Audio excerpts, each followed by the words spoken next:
Roger, can you hear us? Yes, I can. Can you hear me? Yeah, we can hear you. Good. Okay. Okay, I'm ready to go. Hi, Nuno. Congratulations on the victory. Did you feel that was justice after having the goal ruled out at the end of the first half? Justice is not the word. I think we look for it, we work hard for it, and we got our goal in the end.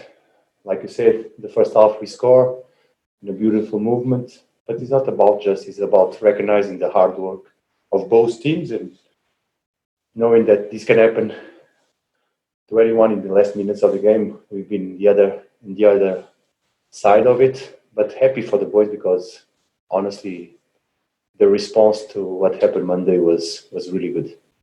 A word about the goal scorer, Adama Traore, a fantastic goal as well. The first one he scored in a while. It didn't look as if there was much on for him. What did you make of the goal? I didn't see the images yet. I just saw the ball in the net. But Adama can produce amazing things. His talent, his speed, his character, the way he works. He deserves these moments like this because he really worked for them. We talked before about the goal that was disallowed in the first half. Have you had a chance to look at the images of that one, and what do you make of that decision? Oh, I saw in the monitor in the pitch, but not as detailed enough for me to judge. But this is VAR. This is VAR. Fine margins is not the spirit of the game. So I hope that us in football can find a solution because when the stadiums are going to be full again, it's going to be hard to explain to thousands and thousands of people that one hand is an offside. So let's see. Thanks a lot for your time. I'll let someone else jump in. Congratulations again on the win. Thank you, sir. I know now. Does that just kind of sum up how football can go at times? I mean, a decision went against you and it looked like it was going to end goalless, but then, as you say, a special moment from Adama. Yes, this is football. But what I look at this game is the way we work for them, the way we approach it. Clear, we had to improve, we had to bounce back, and knowing that players are struggling, it's been hard for us to settle down the team. But this is football. Happy for the boys because they work very hard for it. It particularly plays for Adama. I mean, that's him properly off the mark for the season. I know he had that one against Crystal Palace. I think that's been a long time coming. Yes, and let's try to do it again. But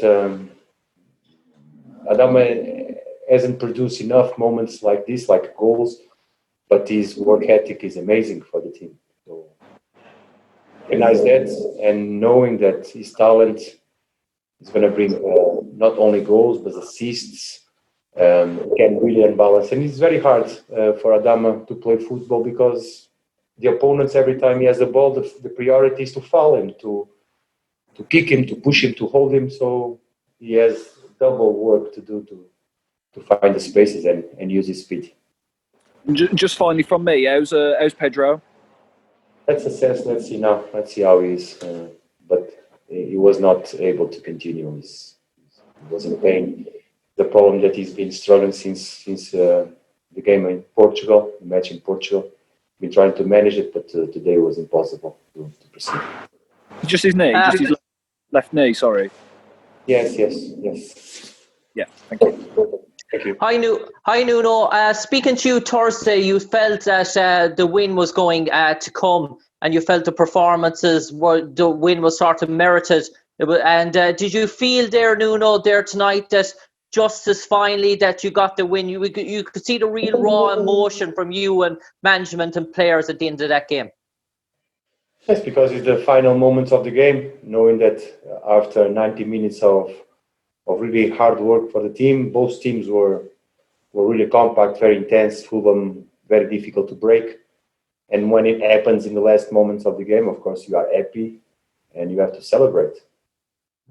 And Nuno, at halftime in the dressing room, I suppose you scored that goal right on the stroke of halftime. It was disallowed. Was it hard to really settle the boys in the dressing room at halftime to get over that disappointment fairly quick and to go out again and were you sort of angered coming out in the second half?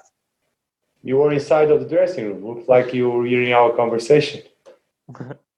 You have spies there, eh, Jim? No. Very hard. The stress, the conversations, shouting, knowing that it's fine margins, but the message was about that. Right? Let's refocus. Let's think about our tasks. Forget about VAR, referee. Do your jobs, and in the end we'll see. But it looks like you were there to listen to it. Yeah? Cheers, Nuno. Thank you. Nuno, I think Traore had gone 48 Premier League games without a goal. I mean, for a player of his quality, it's a long time, isn't it? What's going to be the key to him getting on the score sheet? That cannot be his priority. Adama works very hard. Adama works very hard for the team. The moment that Adama has the ball, a lot of spaces open for us to play. So Adama is unique, and I'm really happy for him because he works every day very, very hard. The key for him is to sustain this level. Is the team recognize what we have? It's been a while, but I still believe that Adama is unique in football. He can produce special moments. Do you feel like he is kind of back to the heights that he's hit for Wolves before? I know he's struggled with his shoulder and then the injury he picked up in Spain, but the last kind of 2-3 months, it feels like he's back to his top level. It's not about only Adama. It's about knowing that we are not being able to settle the team as many times as we wish. So we cannot focus on individual performances, the up and downs.